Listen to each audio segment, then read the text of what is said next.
Halo sahabatku, selamat datang kembali di channel saya di My God is Great. Channel ini saya akan buat untuk mengonfirmasikan kebenaran-kebenaran seputar tentang iman Kristen. Dan tentu saya percaya video ini boleh memberkati kita semua. Amin.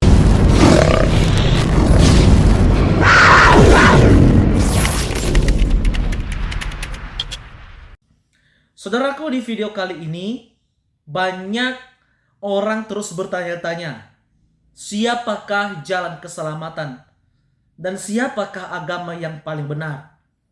Saya tidak memihak kepada siapapun, tetapi paling tidak Tuhan memberikan kita hikmat untuk menemukan jalan kebenaran yang pasti. Banyak saudara kita Islam yang akhir-akhir ini mulai percaya kepada Yesus Kristus.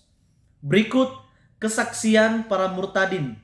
Mereka telah memilih jalan keselamatan di dalam Yesus. Seperti apakah kesaksian mereka? Mari kita akan melihat video berikut ini. Number one.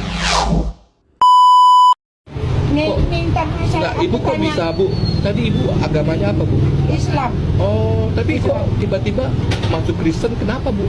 karena yang menolong saya kan aku lagi sakit. Pertama aku mau dioperasi, aku minta doa, ya Allah ya Tuhan selamatkanlah aku operasi. Udah dioperasi, aku di ICU, aku nggak sadar diri sehari. Pas saya besok sadarnya, kok saya meminta terima kasih Tuhan Yesus. Dari mana saya akan Ibu nggak tahu Tuhan Yesus itu siapa? Enggak, dari dulu keluarga kami orang Padang nggak pernah mendengar, nggak pernah gereja, nggak pernah apa. Kami tetap sholat, pergi memulung, bawa terus sejadah, terus makna saya. Kok saya terima kasih Tuhan Yesus. Langsung dokternya jawab, Ibu bagaimana sih, apa sih agamanya? Kemarin Ibu mau dioperasi, Ibu bilang ya Allah ya Tuhan selamatkanlah aku operasi. Sekarang Ibu udah sadar kok, Ibu minta terima kasih ke Tuhan Yesus. Ibu agama apa? Saudara saya marah semua saudara saya, bikin malu lu. Tuhan Yesus apa tai? Nggak apa-apa, Bu. Jadi emang kalau kita mengikuti Tuhan Yesus, itu kita akan mengalami penderitaan. Seperti murid-murid Yesus, semuanya itu menderita, tetapi menderita untuk kebenaran. Kita akan bahagia kalau kita hidup menderita, tetapi di dalam kebenaran. Tetap percaya, Bu, karena tidak ada satu orang pun, tidak ada satu orang pun yang bisa menyelamatkan kita selain Yesus. Ibu tetap percaya, teguh. Terus akhirnya gimana? Ibu Tuhan Yesus akhirnya gimana setelah Tuhan Yesus itu? Aku mulung, besok gua lihat lu harus sholat, makan lu mana? Terus bawa makan aku. Udah saya lihat ya, saya sehari besok saya nanya, ini kali gereja ya kata aku. Aku sama mulung tapi aku nggak percaya gereja, nggak pernah dengar. Tapi aku sering lewat di sini. Tapi aku nggak peduli, bukan apa-apa karena gereja apa gitu. Oh aku masuk aja Pak, yang mbak-mbak di depan tuh, aku boleh masuk nggak? Boleh, tapi ini pakai ini. Kata saya nggak apa-apa, alangkah baiknya orang Kristen. Aku tersentuh, ya ampun, alangkah baiknya orang gereja itu. Sudah tuh masuk saya. Jadi besoknya kan saya masih tinggal sama saudara. Aku diliatin pas jamnya itu aku mau sholat, udah ibu mandi dulu kata orang di masjid itu. Ibu jangan masuk sini kalau nggak mandi dulu, ibu kan memulung bau nggak sah. Ya udah aku sampai sekarang aku nggak sholat lagi. Ya, karena aku gini, Bu, aja. kalau di kekristenan itu, kalau orang kekristenan itu, dia nggak ngelihat muka kita kotor, muka kita dekil, baju kita jelek. Tetapi Tuhan itu melihat hati kita. Amin. Tuhan melihat hati kita, Bu. Saya ke pendeta langsung, habis itu ini saya berjalan, kok enakan, ya benar-benar Tuhan Yesus. Tuhan berkati, terima kasih, aku percaya. Tapi bagaimana kita harus sah gitu? Nah, jadi Ibu harus sah. Ibu sementara ikutin dulu semuanya ajaran-ajaran Yesus. Ibu mesti minta itu, istilah apa ya? Mesti deket sama pendeta, minta istilahnya untuk dibaptis. Tapi caranya Ibu harus belajar dulu tentang kekristenan gitu loh. Baptis apa? sunat kayak orang Bukan, Islam. bukan. Jadi Isa dibaptis. Kalau dibaptis itu ibu percaya bahwa ibu dibaptis dalam nama anak, bapak, Saya- bapak dan roh. Enggak, maksudnya istilahnya gitu, Bu. Jadi ibu kalau udah dibaptis berarti ibu udah ibu adalah orang pengikut Yesus gitu loh. Number 2. Aku dikasih lihat surga, dan setelah dikasih lihat surga aku dibawa ke neraka. Aku dikasih lihat neraka. Awalnya tuh aku lihat banyak orang, suara orang yang teriak-teriak kesakitan minta tolong, tapi aku nggak bisa melihat di mana orangnya gitu. Nah, ternyata Tuhan nunjukin aku ke salah satu pintu, yang pintunya itu besar banget dan dijaga sama salah satu mungkin malaikat kali ya gitu, malaikat yang jagain di situ. Akhirnya pintu itu terbuka dengan sendirinya. Aku masuk ke dalam sana, itu tuh gelap banget, hanya seperti cahaya merah yang ada gitu kan, dan itu panas sekali. Aku lihat di sana banyak orang yang disiksa, aku lihat banyak orang yang dijadikan seperti makanan yang dipanggang gitu loh, dibakar yang di kambing guling seperti itulah ya. Terus itu jalanannya pun hanya cukup satu orang aja gitu, setapak lah kalau kata kita ya, cukup setapak aja. Dan di sana tuh aku lihat banyak orang yang disiksa, ada yang ditarik mulutnya sampai robek dan akhirnya nyatu lagi, digituin lagi, dan yang perutnya yang tadinya mengecil lama-lama membesar dan meledak perutnya ya kan, sampai keluar semua isinya gitu. Sampai aku tuh ngerasa, ya Tuhan, apa yang mereka perbuat gitu sampai mereka bisa seperti ini. Dan aku merasa aku nggak kuat di sini, aku takut, aku mau keluar Tuhan. Aku bilang aku nggak mau di sini. Tapi Tuhan kasih aku satu penglihatan lagi. Dia bilang, coba tengok sebelah kananmu, apakah kamu mengenali dia? Dan aku melihat ada 2 orang perempuan, tapi aku nggak bisa melihat dan bisa mengenali wajahnya itu siapa, karena dia itu mukanya udah hancur terkena api neraka gitu. Tapi dia memanggil-manggil aku, minta tolong, sampaikan kepada Tuhan Yesus, tolong ampuni aku, selamatkan aku. Tapi begitu aku lihat ke Tuhan gitu, aku melihat ke Tuhan, Tuhan bagaimana, apakah Tuhan bisa selamatkan dia? Tapi Tuhan bilang tidak bisa, semua sudah terlambat gitu ya. Awalnya aku nggak ngerti maksudnya apa gitu, maksudnya apa terlambat seperti itu. Akhirnya Tuhan menjawab, itulah jalan yang dia pilih, bahwa dia sudah memilih jalannya, ya jalannya ternyata salah gitu, dan ya itulah konsekuensinya gitu. Jadi aku merasa ya aku nggak bisa nolong sama sekali, aku cuma bisa nangis, aku cuma bisa doa buat mereka, sampai akhirnya aku melihat mereka terbawa arus api dan hilang, termakan sama api tersebut. Ya dari situ aku bilang, Bapak, aku nggak mau di sini lagi, aku mau keluar dari sini, aku mau keluar. Sampai akhirnya Bapak keluar, ngajak aku keluar, dan di situ aku terbangun. Aku bilang sama suamiku, aku bilang aku mimpi seperti ini, aku ceritain. Dia nggak percaya gitu kan, ya terserah lah. Aku pikir ya yang penting aku udah ceritain apa yang aku alami gitu. Sampai akhirnya aku diberi pengangkatan lagi, mimpi pengangkatan lagi.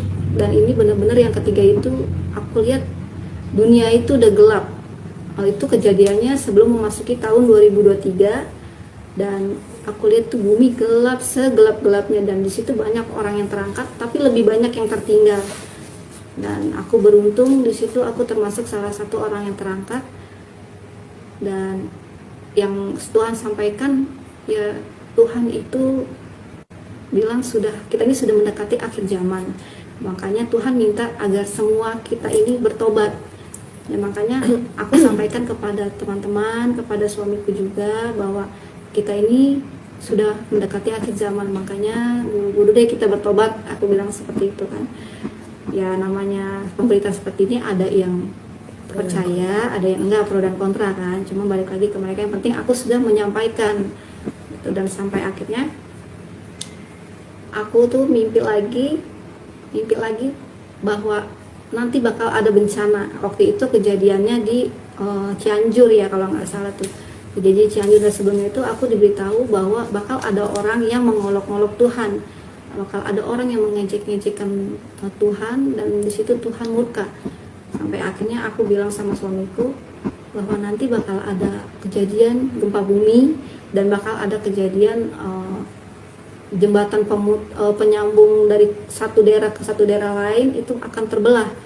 Aku bilang seperti itu, dan nggak lama kemudian tuh 2 hari kemudian kejadian bahwa di Cianjur ada gempa, dan di situ banyak bantuan dari para kita ya kaum Kristiani akhirnya ditolak sama mereka yang agama sebelah gitu, ditolak gitu. Ya akhirnya ya di situ aku ngerasa sebenarnya aku merasa kayak berdosa maksudnya aku nggak nyampein ini ke banyak orang, cuman kan aku bingung saat itu aku harus nyampein ini kemana gitu, bagaimana caranya aku belum ngerti. Sampai akhirnya ya aku memutuskan untuk baptis, aku mau pindah. Aku yakin bahwa aku sudah memilih Tuhan Yesus untuk menjadi juru selamatku, aku bilang seperti itu. Akhirnya aku baptis, dan setelah aku baptis aku tuh mengalami lagi bahwa Tuhan bilang sama aku, sampaikan kepada orang banyak bahwa akhir zaman sudah dekat, dan kepada mereka untuk segera bertobat. Dan bagi kalian jangan malu untuk memakai kalung salib di leher kalian, karena itulah Tuhan yang mau. Tuhan pun minta sama aku seperti itu, salibkan, pakaikan salib ini di lehermu gitu. Jadi aku ngerasa ini udah bukan pesan buat aku aja, ini udah buat banyak semua orang. Jadi ya aku berharap untuk saudara-saudaraku di sana yang menonton acara ini, semoga bisa kembali lagi ke jalan Tuhan, bisa segera bertobat. Number 2. Iya kan? Jadi saya tanya, kamu siapa? Dia katakan, akulah Yesus Kristus Tuhan, akulah Isa Al-Masih, Tuhannya semua umat manusia, dan aku akan datang untuk kedua kalinya untuk menghakimi umat manusia. Jangan takut anakku, aku menyertai kamu kemanapun kamu pergi. Wow. Lalu saya katakan amin. Di situ saya hakul yakin bahwa Tuhannya orang Kristen, Tuhan yang kita sembah adalah Tuhan yang hidup. Nah, proses pengenalan itu berapa lama sampai tiba pada titik keputusan untuk menerima dia? 3 bulan. Oh, 3 bulan, sangat singkat ya. Iya. Nah, kalau ibu ini ada suara kah atau Enggak, ada saya belajar, penampakan? Pastor. Oh, cuman belajar. Berapa lama belajar? Waduh, malu saya. 14 tahun. 14 tahun. Apa saja yang dipelajari 14 tahun itu? Ya, saya bahkan sempat jadi ateis dulu, Pastor. Oh, ya ya. Jadi ceritanya karena saya belajar usuluddin, ada Ya. pelajaran mata kuliah kristologi waktu Ya, itu. dekatin mic. Ya, belajar kristologi. Sebenarnya kenal Tuhan nggak sengaja. Oh, nggak sengaja, ya, ya? nggak sengaja dari Jadi belajar. mengenal Tuhan nggak sengaja nih. Ya, kami belajar kristologi, jujur saya sendiri belajar kristologi kala itu memang untuk menjatuhkan kekristenan. Ya, ya Jujur. namanya juga ilmu perbandingan ya. Ya, jadi saya Waktu belajar kan harusnya ilmu perbandingan itu harusnya objektif ya. Tapi ternyata subjektif banget. Iya, ya. karena Untuk saya menjatuhkan. Ya. Iya, di pesantren kebetulan pesantren yang khilafah. Ya. Jadi saya pakai furdah gitu, pakai nikob itu selama 5 tahun. Saya di pesantren khilafah itu saya sempat jadi pemimpin halakoh liko untuk calon mujahidah, Waduh. calon teroris. Udah kita nggak usah bahas itu. Terlalu ribet untuk Iya. dibahas. Ya. Saya sempat memualafkan Kristen dan Katolik itu 28 orang. 28 orang, bukan 280 Enggak, ya. jangan sampai. Ya sebab ada yang mengaku membatalkan. Number 4. Ada salawat Nabi, dia berkata begini, Muhammad. Allahumma salli ala Sayyidina Muhammad wa ala ali Sayyidina Muhammad. Kama berkata Sayyidina Ibrahim. Muhammad berkata, ya Allah, selamatkanlah keluargaku, sahabatku, dan pengikut. Jadi, kalau kita sebagai pengikut, ya kan, pengikut ini, belum tentu diselamatkan, saudara. Belum tentu diselamatkan.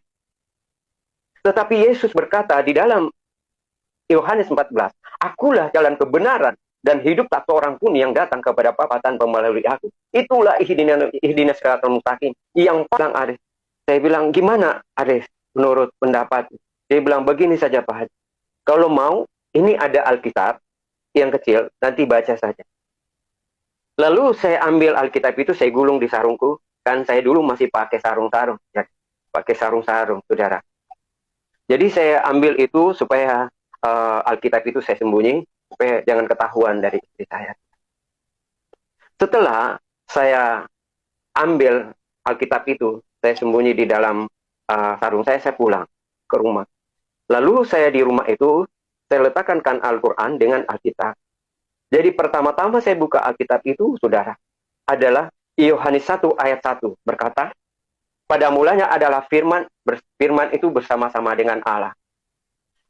Itulah. Sesudah saya buka juga di dalam Al-Quran, di surat Al-Suruf, banyaklah di dalam Al-Quran itu, surat Al-Baqarah, surat Ali Imran, surat Maryam, dan sebagainya. Dan saya temukan di situ dia katakan di surat Al-Suruf, ya, Isyabnu Maryamah ruhullah kalimatullah, kalimat Allah yang menjadi manusia. Di situlah.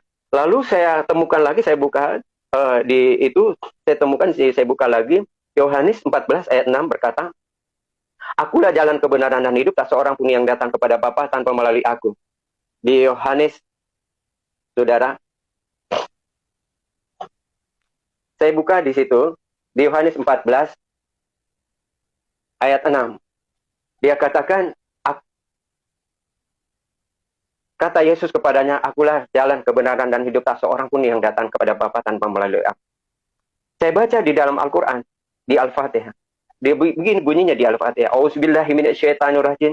Bismillahirrahmanirrahim. Alhamdulillahirabbil alamin arrahmanirrahim maliki yaumiddin. Iyyaka na'budu wa iyyaka nasta'in. Ihdinas siratal mustaqim siratal ladzina an'amta 'alaihim ghairil maghdubi 'alaihim waladdallin. Ihdinas siratal mustaqim itu artinya tunjukkanlah jalan yang lurus dan jalan yang benar.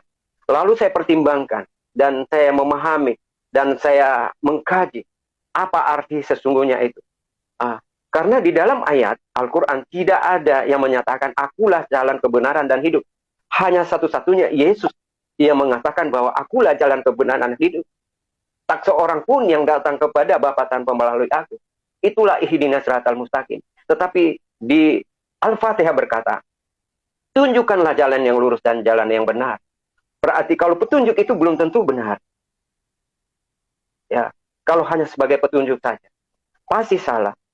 Akhirnya saya memahami, saya pelajari, saudara, dari 30 juz Al-Quran 6.666 ayat, saya pelajari semuanya. Saudara.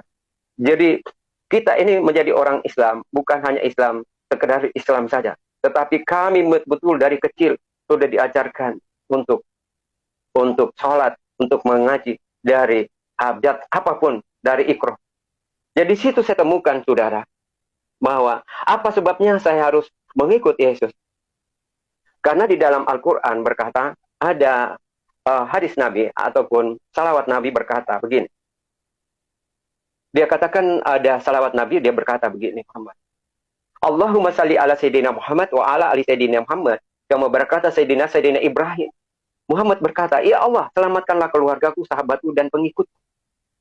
Jadi, kalau kita sebagai pengikut, ya kan, pengikut ini, belum tentu diselamatkan, saudara. Belum tentu diselamatkan. Tetapi Yesus berkata di dalam Yohanes 14, Akulah jalan kebenaran dan hidup, tak seorang pun yang datang kepada Bapa tanpa melalui aku. Itulah ihdinas siratal mustaqim yang pasti dan tidak ada yang salah, saudara.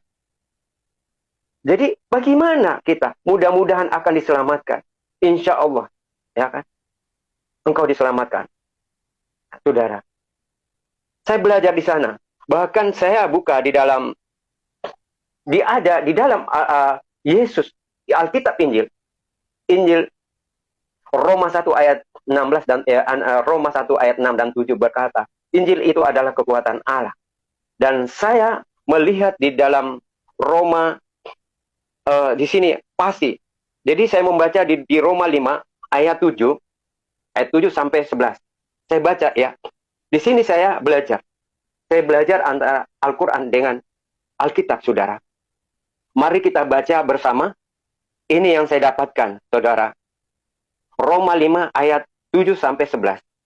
Sebab tidak mudah seorang mau mati untuk orang yang benar, tetapi mungkin untuk orang yang baik. Ada orang yang berani mati, akan tetapi Allah menunjukkan kasih-Nya kepada kita oleh karena Kristus telah mati untuk kita ketika kita masih berdosa, lebih-lebih karena kita sekarang telah dibenarkan oleh darah-Nya, kita pasti akan diselamatkan dari murka Allah.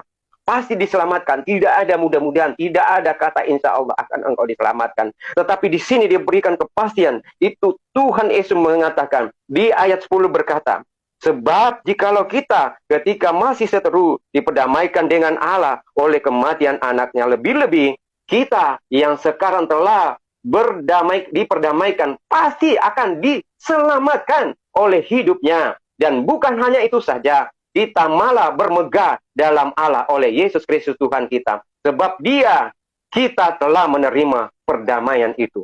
Saudaraku, itulah yang memberikan saya satu kekuatan, saudara. Tanpa ayat ini saya nggak bisa, saudara. Jadi, saudara, saya mengikut Yesus bukan karena saya diinjili, saudara. Bukan karena harta, bukan. Karena popularitas, bukan. Saya punya orang tua juga, orang yang kaya, saudara. Dia seorang tentara. Tentara dulu, saudara. Tanahnya banyak. Mama saya juga, dia seorang hakim. Istri saya juga pengusaha, saudara. Bahkan saya juga seorang dosen, saudara. Bukan harta, saudara. Tetapi yang saya pilih hanya Yesus Kristus. Karena dia adalah yang menyelamatkan kita. Saudara. Keselamatan di luar daripada Yesus. Number 5. Saya mencintai Tuhan. Saya pikir untuk berbuat baik itu pasti saya harus memakai jilbab. Begitu. Jadi saya bilang sama Tuhan, Tuhan, besok saya mau pakai jilbab. Karena sholat. Pas saya mau sholat, ternyata nggak tahu kenapa Tuhan suruh saya ambil Alkitab. Ya, saya berasal dari Islam dan seluruh keluarga itu beragama Islam. Kami tidak pernah berpikir untuk salah satu dari anggota keluarga itu mengenal Kristus atau mengikuti Kristus. Tidak pernah. Nah, waktu saya berumur 4 tahun, ya, mama saya bercerai dengan papa kandung saya. Bercerai dengan papa kandung saya, lalu menikah dengan papa tiri saya yang beragama Kristen. Dan saya dibesarkan oleh papa tiri saya. Begitu. Setelah itu, saya disekolahkan di sekolah Kristen PSKD, SMP saya di PSKD, yaitu Persatuan Sekolah Kristen Jakarta. Nah, disitulah awal mula saya bisa mengenal Kristus. Karena kenapa? Karena saya melihat pergaulan teman-teman saya yang luar biasa menurut saya, ya. Beda sekali dengan teman-teman yang ada di rumah saya, ya, tetangga-tetangga saya itu berbeda sekali. Jadi saya bukan saja saya sekolah, tetapi saya juga memperhatikan mereka punya karakter gitu di dalam bergaul bersama saya gitu, ya. Kenapa sampai berbeda, ya? Kenapa kok orang-orang Kristen kok baik-baik, ya, baik-baik lalu murah hati gitu. Saya belajar dari mereka.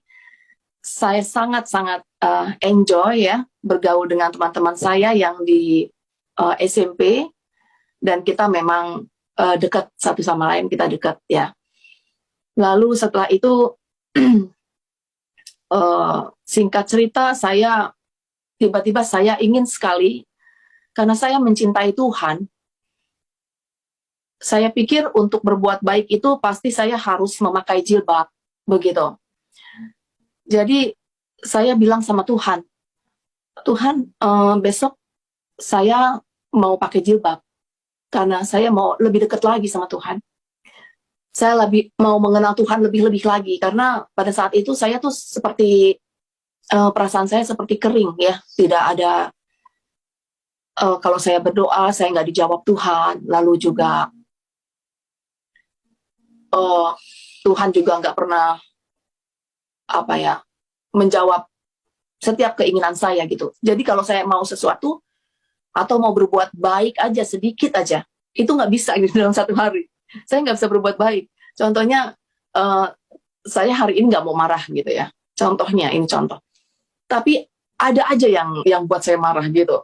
Nanti saya marah sama adik saya gitu, ya. marah sama tetangga saya gitu kan, teman-teman saya yang gitu, sesama lah, teman bermain. Nah, saya mau berusaha untuk menjadi baik pada saat itu. Jadi saya berpikir, saya ini aja deh. Saya mau pakai jilbab aja, biar mungkin Tuhan berkenan nih, gitu ya. Mungkin Tuhan suka kalau saya pakai jilbab, kan. Nah, malamnya pas saya mau pakai jilbab itu, saya berdoa. Bukannya berdoa secara Kristen ya, ngomong aja sama Tuhan gitu. Lalu saya bilang sama Tuhan gini, Tuhan tolong ya Allah gitu. Saya bilang, ya Allah, tetapin hati saya untuk saya pakai jilbab gitu pada saat itu. Lalu saya mau sholat. Saya nggak tahu itu kayaknya hari Jumat gitu ya, karena itu udah lama sekali ya, waktu saya umur 16 tahun. Nah, saya pakai saya mau sholat. Pas saya mau sholat, ternyata nggak tahu kenapa Tuhan suruh saya ambil Alkitab gitu, karena kan mama saya udah Kristen duluan. Jadi saya ke kamar mama saya lah, saya pinjem Alkitab gitu loh. Saya bilang ke mama saya, Mah, aku mau baca Alkitab. Oh iya, itu ada di meja di kamar. Saya ambil sambil pakai mukena, sambil nunggu ajan gitu, Number 2. Ingin melihat kehebatan Yesus Kristus, Yesus. Dan saya bilang dalam hati saya, kalau memang Yesus itu juru selamat dan Raja Damai, saya akan membuktikan. Jadi di kapal itu saya meminta badai yang paling dahsyat, yang mungkin tidak pernah kita alami sebagai pelaut, atau mungkin sebagai yang ya seringlah kita ke laut seperti apa gitu ya. Nah, waktu saya minta itu, tapi saya tidak minta dengan secara setiap doa, saya tidak minta dengan betul-betul bersungguh-sungguh. Saya cuma karena niat saya itu untuk mencobai saja. Seketika itu jelang beberapa menit, kurang lebih sampai 15 menit, badai besar, angin kencang, dan hujan turun. Nah, waktu hujan turun dan angin kencang, saya merasa sebagai orang Sulawesi, ya ini biasa. Karena semakin jauh kita berlayar, semakin besar badai dan gelombang. Tapi nakoda yang bernama Pak Elias ini mengatakan, sudah 47 tahun saya melakukan perlayaran, baru kali ini mendapatkan gelombang dan badai yang sangat luar biasa. Number 6. Tahu rumah sakit Sangla, ada banyak sih rumah sakit, tapi itu yang khususnya di Denpasar.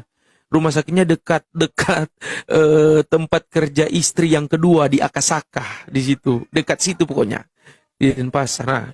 Nah, singkat cerita, waktu saya dibawa dalam satu keadaan yang seperti itu, lemah, keadaan tidak berdaya, di situ saya mengalami Tuhan. Dalam keadaan tidak sadar dan sadar, yang saya tahu sekarang itu bahasanya manifestasi ya, yang saya tahu sekarang. Dalam keadaan sadar dan tidak sadar, sempoyongan, baru saya dibawa di ruang ronsen, itu dalam keadaan sadar dan tidak sadar. Kembali lagi diperiksa rekam jantung dan dokter membuktikan secara medis saya kena pembengkakan jantung. Komplikasi ternyata sering saya minum dan nyabu di sana, itu merusak bagian organ tubuh saya. Di situ saya mengalami Number 8. Alkitab mengatakan nanti seluruh dunia itu akan mengaku bahwa Yesus itu adalah Tuhan. Dan mereka itu akan masuk di dalam perjamuan itu. Aku pengen tanya gini ya, karena aku kan ngelihat video kamu kan, jadi kan selama ini kan aku menganggap bahwa Tuhan Yesus atau Nabi Isa itu adalah sama. Wah, tidak. Hah? Itu hanya anggapan orang yang, maaf dokter, saya harus katakan, saya bertanya ini ya, saya bukan sombong ya, Okay. Saya bukan sombong, tapi ini mewakili kekristenan sejak purba. Yesus Kristus itu tidak pernah sama dengan Isa. Yesus Kristus, Isa Al-Masih Itu berbeda. Gini, kalau arti toleransi itu apa? Itu adalah membiarkan. Oke? Sekalipun teman-teman muslim dalam pandangan teologisnya itu, oh dalam pandangan kami Yesus itu tidak disalibkan. Karena di dalam kitab kami, Isa itu diserupakan. Oke, kita hargai itu. Tapi ada nggak data sejarah yang mendukung itu? Di zaman itu. Sampai sekarang tidak ada.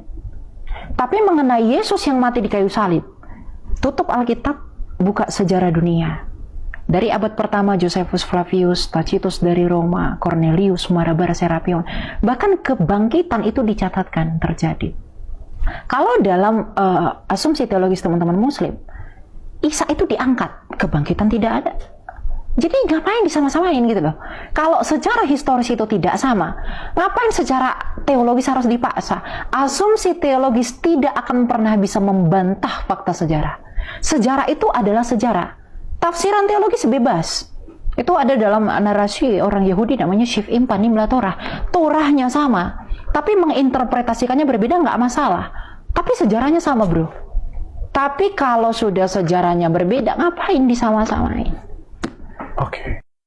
Ya, demikianlah kesaksian daripada murtadin, saudara kita yang sudah percaya kepada Yesus Kristus. Saatnya Tuhan sedang menunggumu. Kapan engkau akan membuka hati untuk menerima Yesus Kristus? Yesus akan mencari, akan menyelamatkan orang yang terhilang. Sebab tidak ada satupun yang bisa menyelamatkan dirinya. Tidak ada pengampunan dosa, hanya ada di dalam Yesus Kristus. Berikanlah dirimu diselamatkan oleh Tuhan, jangan pernah engkau keraskan hati. Sebab Alkitab berkata, di luar Yesus, engkau tidak akan memperoleh apa-apa. Oleh karena itu, saatnya terimalah juru selamat, terimalah Yesus Kristus sebagai jalan menuju kepada keselamatan hidup yang kekal. Tuhan Yesus memberkati saudara sekalian. Amin.